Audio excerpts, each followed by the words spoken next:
Moro! Tässä on Kasen viimeisin uutuus. 421G pyöräkuormaaja.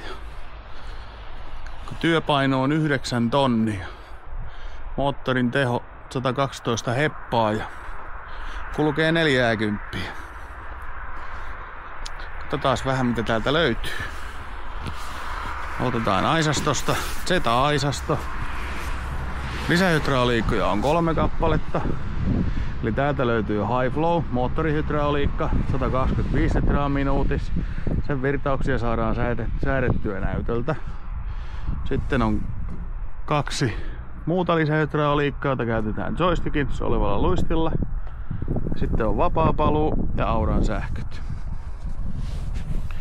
Pikakiinnike, hydraulinen lukko, Volvo PM-sovite. Sitten täältä löytyy aisanjousitukset, letkurikkoventtiilit, kytkettävät tasauspyörästön lukot, runko-ohjaus, niin kuin pyöräkuormaajasta kuuluu. Runkonivel on jäykkä, taka-akselissa on keino. Sitten täältä löytyy, kurkataan tuon luukun alta. Täältä löytyy lasinpesuneste, hydrauliöljysäiliö, täyttökorkki ja tarkastussilmä, ilmanputsarit, paisuntasäiliö.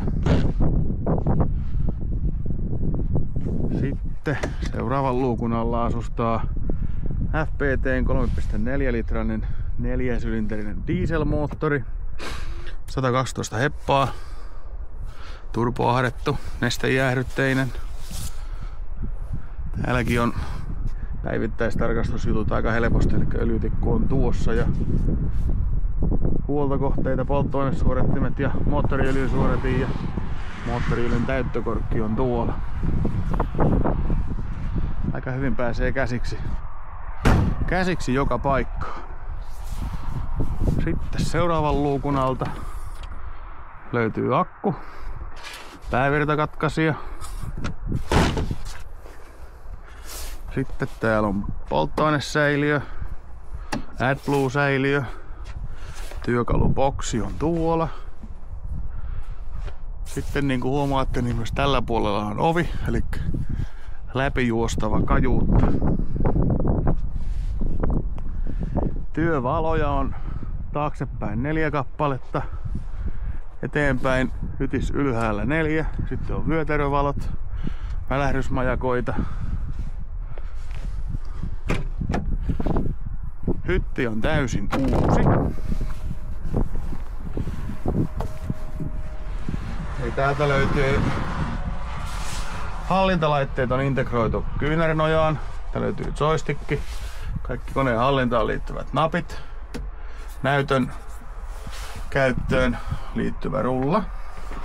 Täällä on hieno näyttö. Sitten täällä on säilytystiloja aika hyvin kaikelle enemmän ja vähemmän tarpeelliselle romulle. Täällä on tämmönen luukku, juomakupille paikka, tuolla on laatikko. Tänne saa jotain salaista piiloon, puhelintelineet ja latauspistokkeet ja ratis on sekä kallistuksen että korkeuden säätö. Hyvä näkyväisyys joka suuntaan. Näkee hienosti työlaitteeseen ja eturenkaisiin ja sivulle ja taaksepäin. Peruutuskamera tietysti löytyy kanssa. Sitten on laajakulma taustapeili.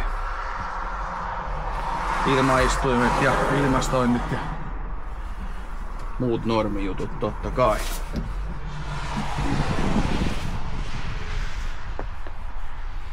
Otappa yhteyttä ja pyydä tarjous.